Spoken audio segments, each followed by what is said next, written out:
Hi, this is Carl with Small Biz Thoughts, and this is another SOP video for managed service providers. Today I want to talk about how you communicate effectively with other vendors. Let me preface this by saying you need to be in charge. And the problem is, what if you're the other vendor because they might be watching the same video and I'm going to tell them they should be in charge, right? This is literally the same as discussing who controls DNS. Everybody wants to control DNS because if you control DNS, you control the universe.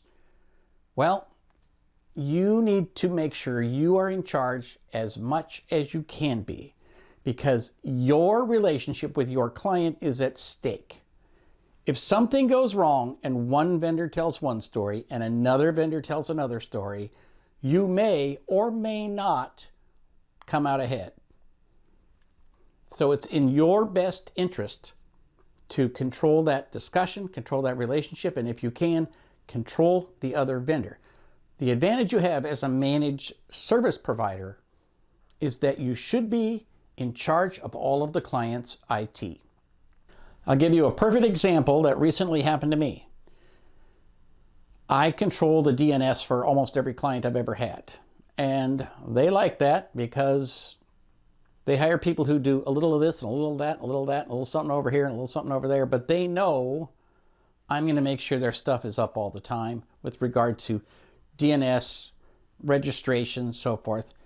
The stuff that really needs a change every 3 to 5 years, that's what they rely on me for. So no matter who their other vendors are, I'm in charge of that stuff. That's cool. Well, a client recently hired somebody to move their in-house line of business app up to the cloud. And of course, there's got to be a day when you stop using the old stuff and you stop pointing to the old stuff and you point to the new stuff. Cool. Every time these guys want to change, they tell me to go to their website and I have to say no, and I CC the client. I'm charging this client $250 an hour. So if you point me to a website, I'm going to go read the website and send them a very large bill.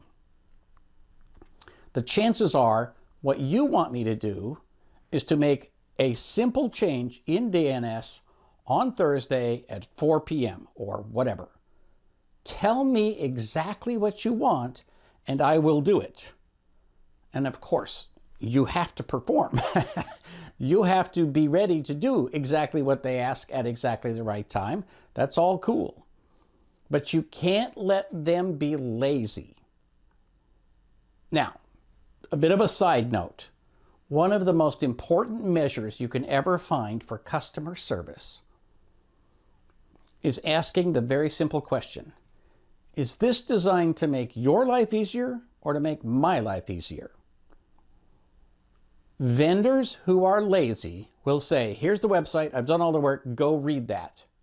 Well, if all I have to do is make one DNS change at a specific time and date, send me the IP address, send me the information, tell me the date and time. Don't make me go find in your entire user manual how I'm supposed to do this. Now, I applaud them for having good documentation, having a process, but they have to understand that it is their job to make sure I do the one thing I need to do as successfully as possible. And so going to me and every other vendor and saying, go read the website, have a nice day, is not very effective. Now, let's flip this around. Let's say I control the DNS and you are the vendor. How should you behave? What's in your client's best interest? Well, it is, first of all, you should try to see if you can get control of the DNS, but that's probably not going to happen in this case, so that's fine. But what you should do is make sure your client knows, okay, I don't know this Carl guy, whoever, let's assume he's competent and let's tell him exactly what we need him to do. If he has questions, he can go to the website. So the email to Carl becomes, on Thursday at 4 p.m., we need you to put in this DNS entry. We will be checking to verify that it has propagated appropriately and so forth and so on. When you are in charge of managing other vendors, you have to give them very clear, bite-sized instructions. It is never useful to point them to a big fat bunch of documentation, whether that's printed on a website or an entire website. Make it easy for them to comply with you and to keep you as successful as possible with your client. Think about any kind of outsourcing. If you wanted to outsource a job to me and you said, go configure this router, I would have no possibility of being successful. If you said, log into the router, make a backup of the configuration, please make these 2 changes to the configuration, add this port forwarding, tick, tick, tick, very precise, and then back it all up again when you're done.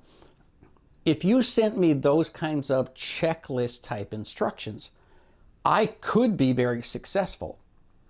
If you just say configure the router, well, I don't know how you configure a router. I know how I configure a router. Chances that those are identical, pretty slim.